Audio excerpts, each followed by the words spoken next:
Le livre du ciel, tome 4, 5 mars 1902. Conséquence du mauvais exemple des chefs. Ce matin, je me suis trouvée hors de mon corps, et après être allée à la recherche de mon adorable Jésus, je l'ai trouvé. Mais à ma surprise, je l'ai vu tout en larmes.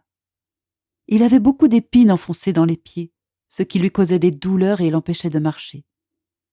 Tout affligé, il s'est jeté dans mes bras comme s'il voulait trouver du repos, et aussi pour que je lui enlève ses épines. Je l'ai serré contre moi et lui ai dit « Mon doux amour, si tu étais venu au cours des derniers jours, tu n'aurais pas eu autant d'épines dans tes pieds. Dès que quelques-unes se seraient enfoncées, je te les aurais aussitôt enlevées. Voilà ce que tu as fait en ne venant pas. » Pendant que je disais cela, je m'occupais de lui retirer toutes ses épines.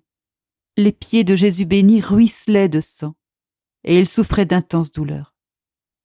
Après cela, comme s'il avait repris des forces, il voulut déverser en moi son amertume. Plus tard, il me dit « Ma fille, que de corruption parmi les populations! Que de sentiers tordus elle parcourt! C'est le mauvais exemple des chefs qui a eu une influence sur elle. Lorsque quelqu'un possède une autorité, si petite qu'elle soit, l'esprit de désintéressement doit être la lumière qui le guide.